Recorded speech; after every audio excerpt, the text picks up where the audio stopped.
Hello, and welcome to Horror Rewind. This is Kelly Florence, and tonight I'm joined by my husband Mark and my son Campbell, because last night we watched the movie Run on Hulu.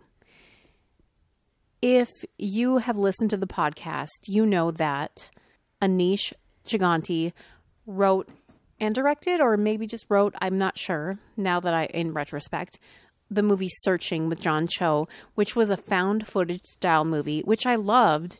And his next movie is this movie Run that came out on Hulu, starring Sarah Paulson. And also, we need to look up the co-star's name, but I saw the headline of an article which said it is the first actual differently abled person who uses a wheelchair to star in a feature film since 1948. And I was like, wait, what? This can't be true. But P.S. it is. I remember Christopher Reeve being in the remake of Rear Window for, I believe it was ABC, when he was in his wheelchair after his accident. And it's amazing, which, you know, we need to rewatch that somehow, friends. But this girl is actually a wheelchair user, and that was amazing.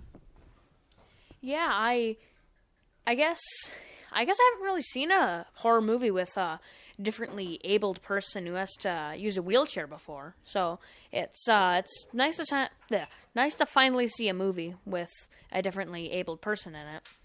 Now, do you know her name, Campbell? Kiera Allen. Kiera Allen is the actress's name, and amazing job. And obviously we've already given away some spoilers, and we are going to be spoiler heavy, but what I'm telling you is watch this film. We really, really enjoyed it. So here we go for full spoiler territory. Mark, what did you think it reminded you of? I thought this movie was very, very similar to the movie Misery, where one person is unable to move around, and they're 100% reliant on somebody else who doesn't have their best interests in mind and has actually bad things on their mind. So it's eerily similar in my opinion. And the fun thing about, I did not read any spoilers about this movie. I knew nothing. And Mark and Campbell both, I think, called it before I did, because I'm like, oh, what's the creature going to be? Who's the baddie going to be? And Mark's like, I think this might be like Munchausen's by proxy. I don't think she's actually sick. I'm like, oh my God. Yeah, full disclosure, I didn't say the Munchausen thing. I'm like, I don't think she's actually sick. I think her mom's drugging her, because she was just throwing up all the time, and she was always sick, and she was on so many pills, and her mom just seemed a little bit off. And I thought the opening scene kind of showed how when the baby was born prematurely, and the mom felt helpless, and in the operating room in the hospital and all that. So kind of a eye-opening introduction to the movie. I can only imagine being in the NICU with an infant who is premature, and the heartache that you must feel. And so I assumed, because I'm like, okay, she's going to live, but she's going to have some lasting effects from this, and that sucks, but good for this mom to be strong enough to help raise a differently abled child. And so we cut to the future, and she's in what I thought was at first a support group for differently abled kids, but it's actually a support group for just kids that are homeschooled, graduating from high school, and are about to go off to college, which the empty nest syndrome is a real thing, which a lot of parents, they put their 100% focus on their kids instead of themselves. And so when their kids leave, they don't even know what to do with themselves. And we think Sarah Paulson, as this mom, she's like, no, actually, I'm going to be okay because I've dedicated my entire life to my daughter. And now I get to finally date again and be myself again. And we're like, oh, good for you, girl. But the dark surface underneath is she's not planning to let her daughter go at all. Yeah, I mean, to me, this is almost like the worst possible person you can be. You're purposely keeping this other person down and then like misleading them, lying to them, just so they'll rely on you, and you just keep doing it. And like, it's just sick. I know it's a condition or disease or whatever, but I mean, to me, this is just like the worst. Like, how often does this happen? I don't know. I mean, those are statistics that we will probably explore in one of our future horror books, the Science of books, because this is a true phenomenon that happens and people are very strange. I mean, that's like a Munchausen by proxy is like a codependent kind of thing. It's like, I need to take care of you so much that I can't possibly let you know that you can walk or you are well. And that is disgusting. Like, that's true horror. Yeah, and her daughter was so talented and so smart and all that, and it's just a shame. And she was still doing really well. You know, the worst part to me is Chloe was so excited to go to college and like get accepted into Washington University, and every day she'd go check the mail. But her mom had always beat her to it, so she could. I mean, it became sort of obvious at one point that she was taking out the letters, the acceptance letters. And then near the end of the movie, you find out she actually did get into Washington, but her mom never told her. So, I mean, that's on top of everything else. Her, like, one glimmer of hope was crushed by her, too.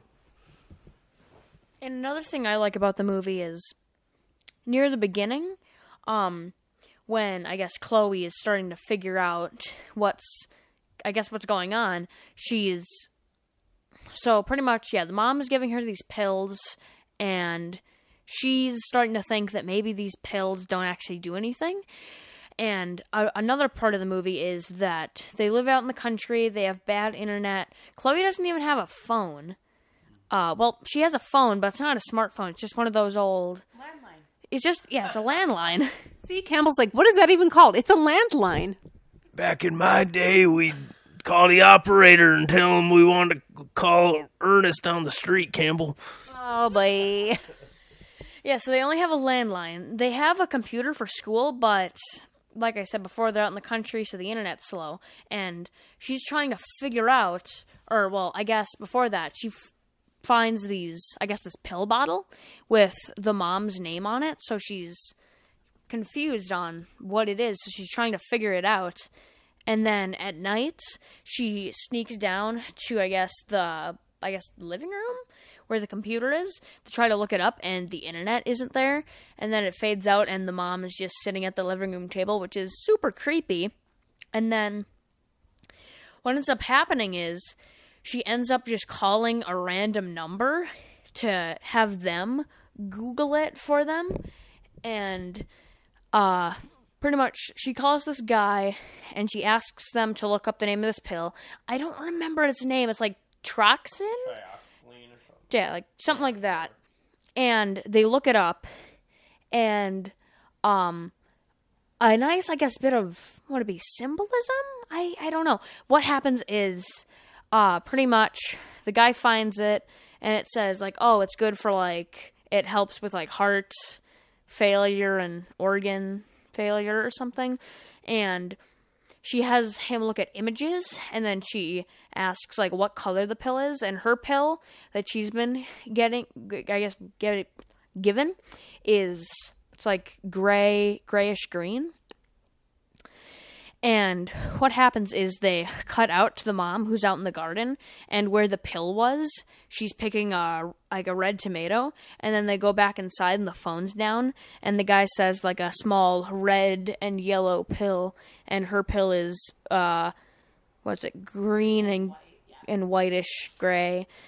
So she's not actually being given these pills that help with like her heart condition, she's getting given something that she doesn't even know what it is. Yeah, and to touch on something Campbell said earlier there, and I always talk about this, isolation movies. You have your island movies, you have like cabin in the woods movies, and this was like one where it's like isolation on top of isolation because they're out in the middle of nowhere. She doesn't have a phone. And she's in a wheelchair. She's in a wheelchair, so she can't just run away. Like, it's very tough for her to escape this house, let alone if she got outside of it to like, go anywhere. So it's like another one of those isolation movies, which is a theme in a lot of these. They had a couple of Stephen King references in this movie, which I loved.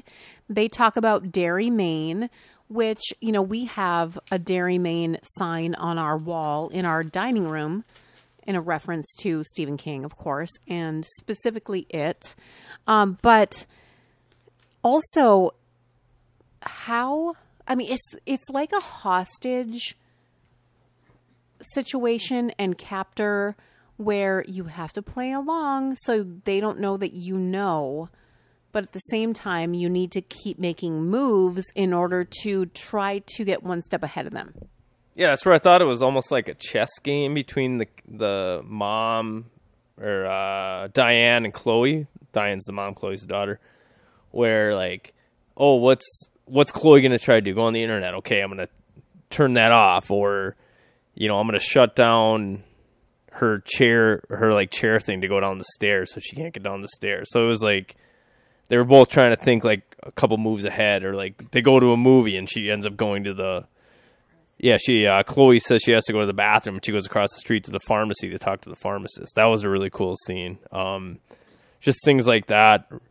Once again, really reminded me of Misery. Like, when the mom leaves the house, that's your chance to, like, do research, get prepared for your whatever you're going to do. So, Campbell has something to say.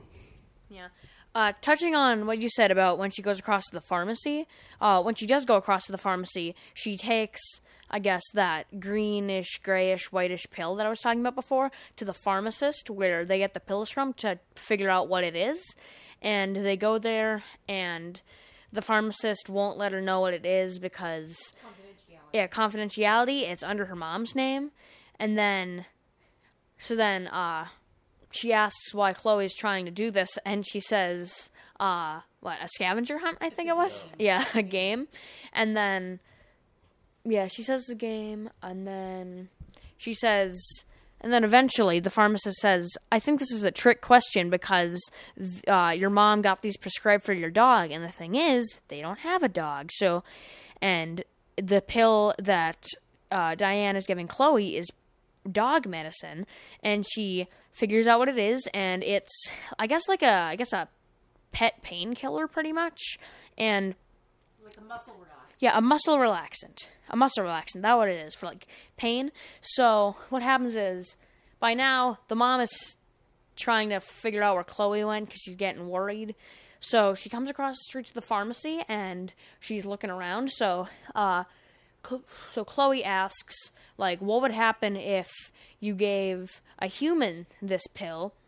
And the pharmacist says, what did she say? Oh, yeah, she says that pretty much it'd be difficult to walk and pretty much it'd be like, pretty much your legs would go numb and it'd be like you were paralyzed.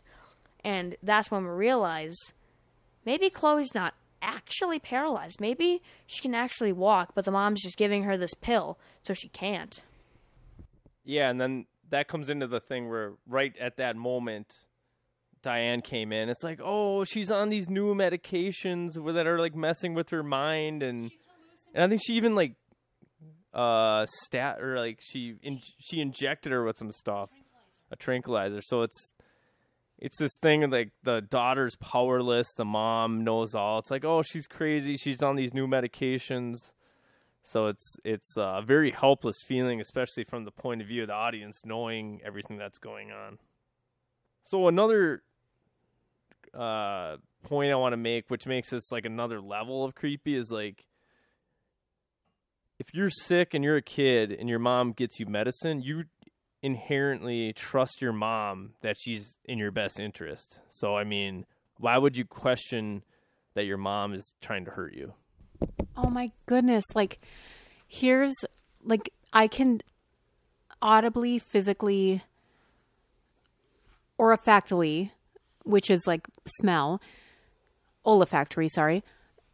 I can olfactory recall when I was sick at home on the couch or at my grandma's, and my mom would come home, and the first thing she would do, she would come in and hug me before even taking her coat off, and her coat would be cold, and her smell and her feel, and here's your prescription. You were sick. You know, I'm going to take your temperature. I'm going to take care of you. 100%, of course, you trust your mother. And this is the ultimate betrayal. But also, P.S., this woman was not actually her mother. Dun, dun, dun. Which is like super gross. Like, don't steal babies. So this goes against everything that Lloyd Christmas and Harry Dunn said when they said, pills are good, pills are good. Yeah, I guess we're skipping over some stuff and we'll come back to it, but just about how Diane is not actually Chloe's mother.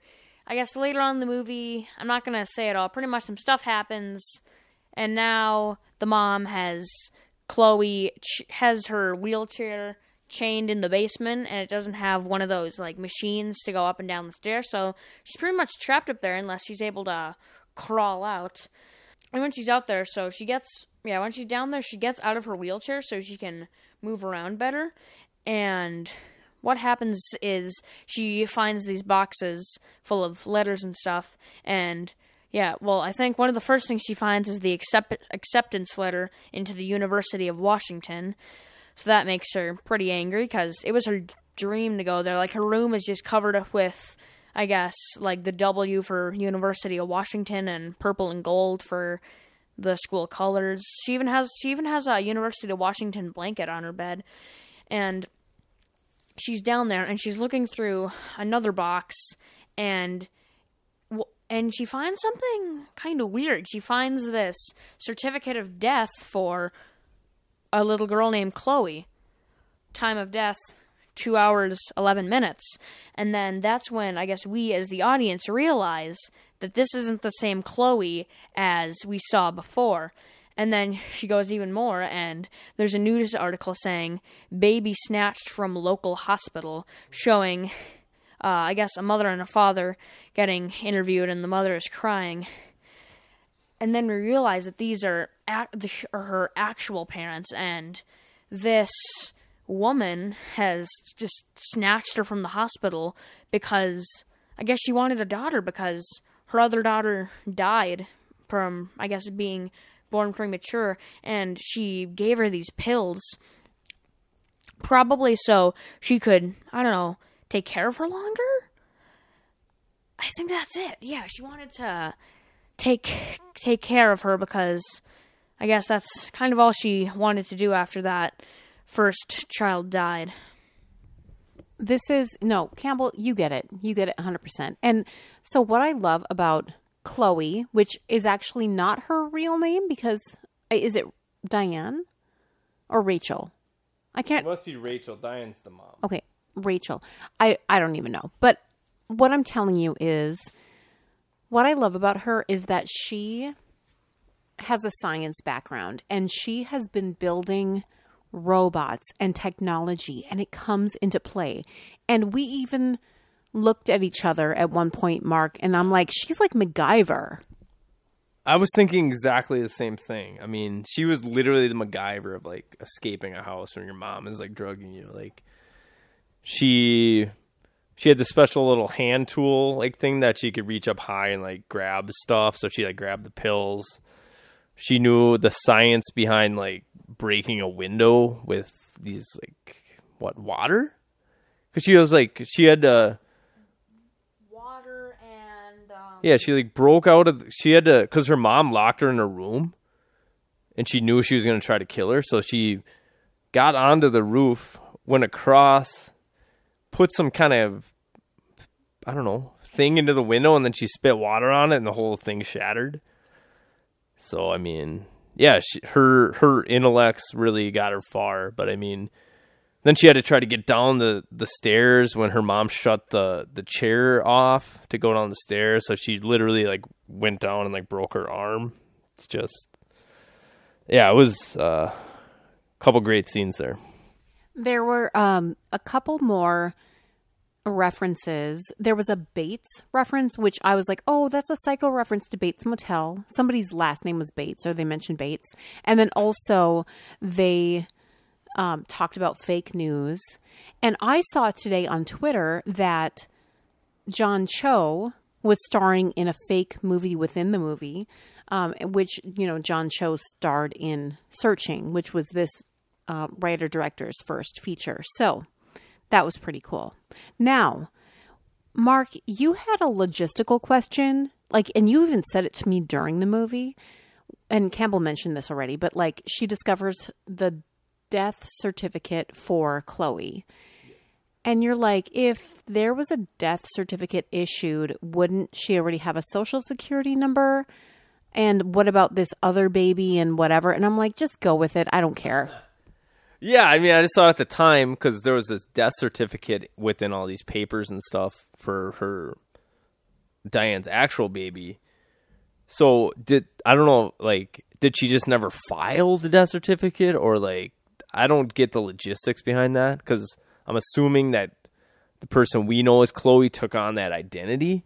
But how does that work? They'd be like, hey, Chloe's gonna go to school, and you're like, well, according to the records, you died. So I don't know. I don't know how that works. I don't care to do the research, but I just thought that was kind of a question up in the air there. And it didn't bother me because whatever. Like, it's a movie, Mark, and I'm going to enjoy my time watching a movie. So here's the big finale. She ends up bound in the basement, which we've already discussed. She's discovered all this stuff. Her mom comes down and they have a showdown.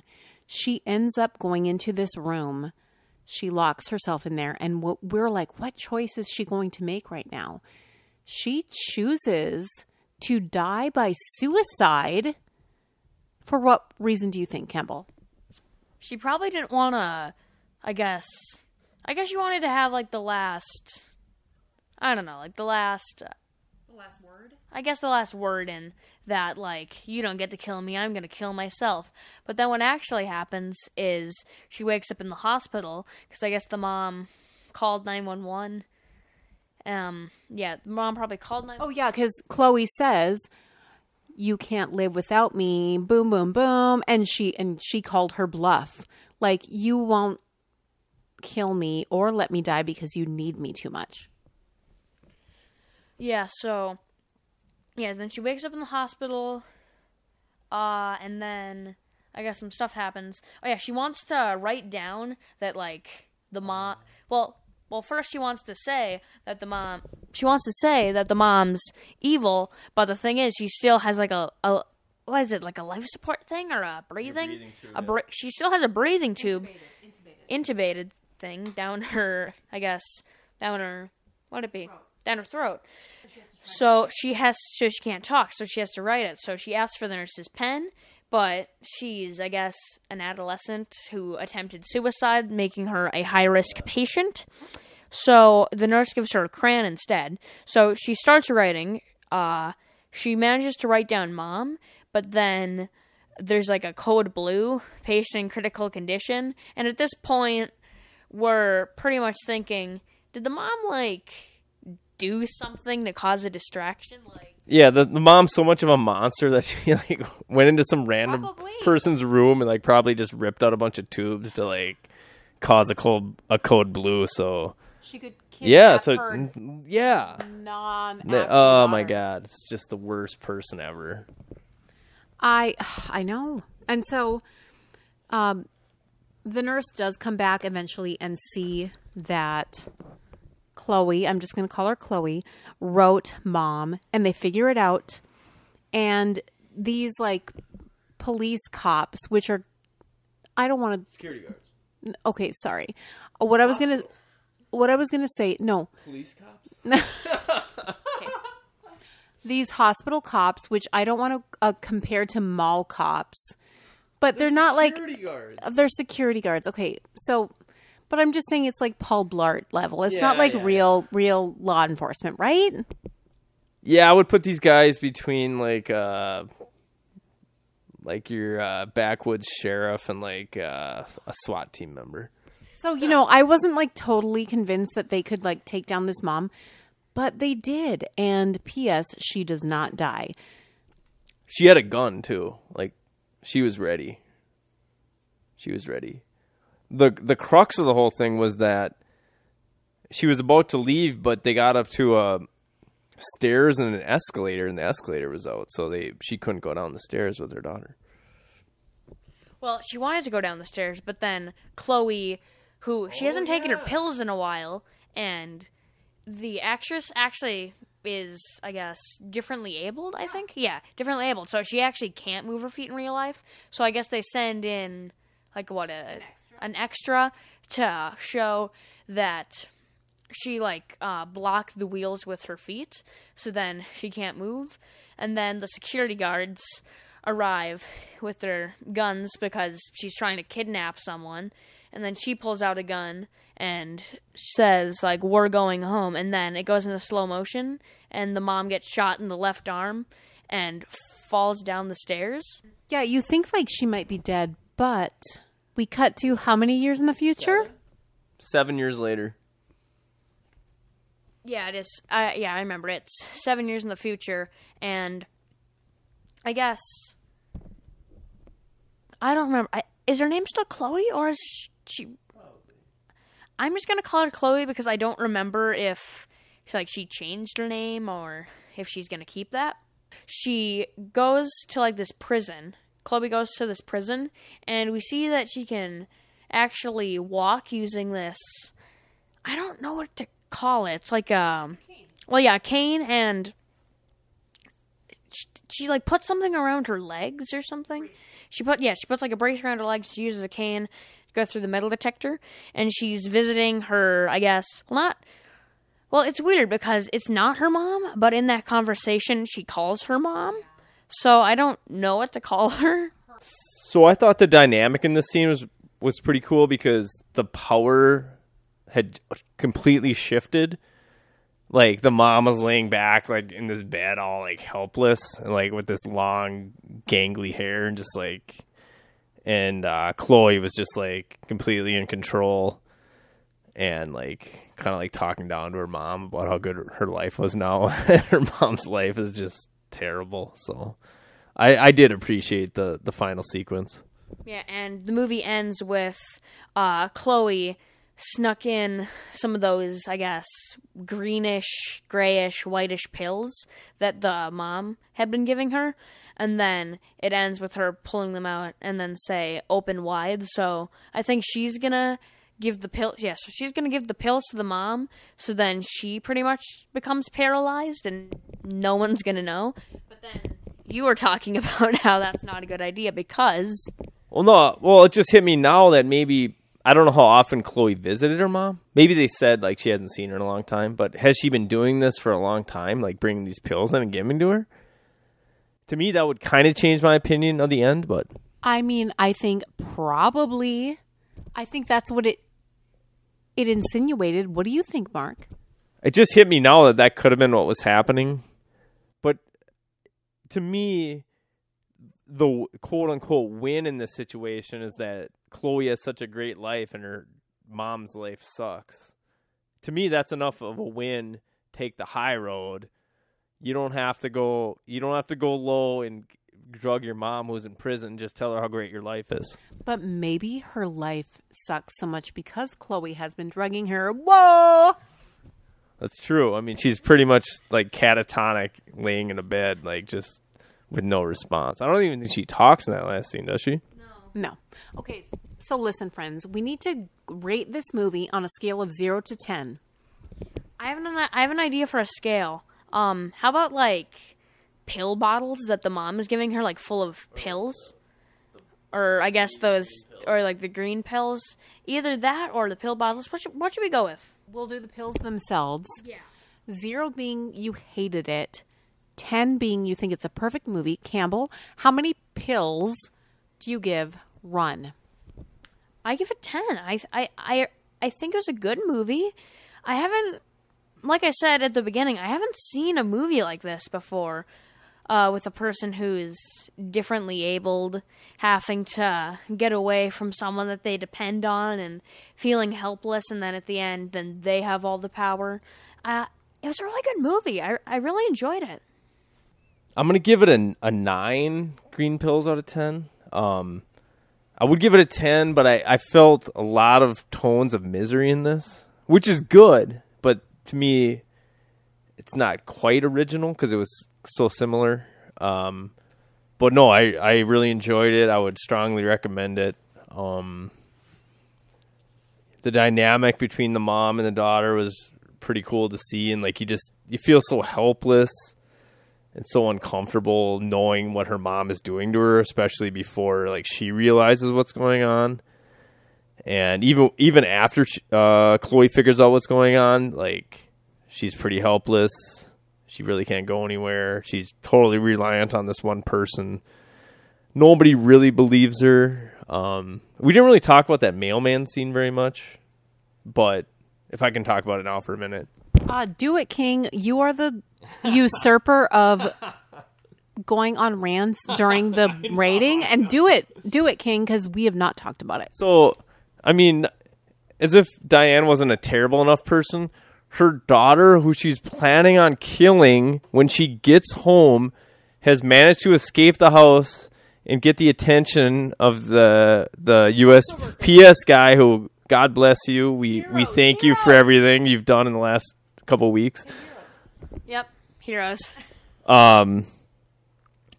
So he's going to protect her and bring her to the hospital, and he's like, you know, she told me you're hurting her and doing all this stuff to her, and she plays the old, she's on these new meds card, and he's like, no, you know, I think we're just going to go to the hospital, you can follow us. Then she pulls out the card of, what, a middle-aged man alone with a teenage girl, like who's going to believe you? Like that's just the lowest. But then she ends up effing killing the guy. Like she literally injects the mailman with the stuff and kills him. And also, like, Campbell's like, maybe he's not dead because she just injected him and he's, paralyzed. But guess what? We see his freaking bloody body getting dragged later. And whoa! So does that, I mean, I'm assuming she is serving prison time for his murder and what she did to the daughter, right? I mean, you kind of forgot about the guy. Oh, but no, I think it's not prison time. I think she's in an insane asylum, which is different. I don't know what state they were in, but she should definitely be in prison or maybe worse. I remember what state they were in. They were in Washington, remember? University of Washington. Washington. So I don't think they have the death sentence there, but to me, that would be if there's any applicable case, it would probably be this one. So listen, now I'm going to rate this movie. I'm rating it between the two of you 9.5. I freaking loved it. I think it is the perfect balance between the real, true life horror of, I can't think of the name of the documentary we watched about the Munchausen by proxy mom, and Rear Window with Jimmy Stewart, or the reboot with Christopher Reeve. But like, good on you, Anish Chiganti, for casting an actual differently abled actress in the second lead to this film. And Sarah Paulson, you're a queen, and I just think it's great. So this just popped in my head now because I knew this sounded super familiar, and people, rewinders out there, you can probably correct me on this or verify this, but I feel like there was an episode of Dexter where this was happening, and Dexter Morgan killed a mom who was doing this to their daughter. And I could be way off on this, but this is very familiar to me. All right, we're going to check with Meg and Luke. And if that's not true, I will edit it out. If it is true, we're keeping it in. So, Meg? We're keeping it in regardless. Meg, what have you been reading lately? Hey, my horror-loving rewinders. It's time for Meg's Book Corner. And today I'm talking about an author that's new to me. He's been around for a while, but I finally tried him out, and I'm so glad I did. It is Keelan Patrick Burke, and I heard that The House on Abigail Lane was so scary, so I had to give it a try. And it was so cheap on Amazon, too. I was just blown away. I was like, okay, well, I mean, I think it was like $6-7 for the paperback or something. And it is a small book, but that is a nice price to try somebody new when you're not sure if you're going to like it or not. And it turned out that I love his writing. And I'm just going around snapping up his books left and right. So what is this book, The House on Abigail Lane? Well, it is a fiction book, but it's written kind of like a nonfiction book. It's basically the account of this house on Abigail Lane, as you might guess. And it goes into the history of this house from the time it was built up to now. And not only does it have an amazing ending, which like blows the mind, it is unnerving, it is creepy, it is written with such simplicity because it is written like a nonfiction, like here's what happened. But that kind of makes it even more scary, I think. Kind of the narrator taking kind of the emotion out of it and just sort of being like, this is how it went. It was kind of fun because when I started the book, my 9-year-old was interested in the back cover, and then pretty soon as I was reading the book, he wanted to know everything that was happening, and so I was telling him every plot point of everything, and he got into it, and it was practically like we read it together because I was basically reporting back everything that I read, and he loved it, blew his mind, and he's like, this needs to be a show or a movie. I'm like, yes, it does, and I think it is optioned. But there's something about the way Burke writes. It has a kind of Clive Barker feel to it. He's Irish, I believe Burke is, and there's a little bit of formality or old-fashionedness to his writing. Because I also want to discuss another book of his called Dead Leaves that I finished. It was really quick again. It's 9 short stories. And they all take place kind of, I believe he took these stories from, most of them had been published previously in magazines and things. And then he compiled them into this book, Dead Leaves it's called. And again, it was a super cheap paperback. And it was so worth it. Like, you guys know I love short stories. And again, he has this sort of, it's not that he is writing archaically or anything like that, but there's just a way of his language that I really like. It's sort of like Barker-esque, and it is a treatment of the language. Like, you can tell he loves words, if that makes sense, and I just love the way he writes. So right away I was like, okay, I'm definitely going to read everything that he's written, especially because House on Abigail Lane was properly creepy. I could sleep. I will admit that I could sleep, even though somebody said they couldn't sleep after reading it. But it was properly creepy. And it had some really big sort of concepts, almost Twilight Zone-like concepts in it. And you guys know, too, I love that kind of stuff. So it was an easy sell. And I have another book of his, Dead of Winter, that I haven't started yet, which is also short stories. But I'm going to be buying up his whole catalog, and he has quite a few books. So I'll be busy, but I really recommend you guys try him out, whether you like short stories or House on Abigail Lane is a novella. And I finished it very quickly. It's definitely worth it. It has kind of that poltergeist, haunted house feel, but it's just done in a different way. And, there's so many haunted house stories, but this one felt really fresh to me. So anyway, I really hope you check out Keelan Patrick Burke. He's just a great author that I'm really glad that I came across now. So happy reading to all my rewinders, and I want to know what you guys are reading. So sorry, I keep saying guys. I know that's gendered language. You all are reading. So let me know. I want to hear what you are reading, and I'll see you next time in the horror book section. Until next time, we'll see you in the horror section. See you in the horror section. Bye.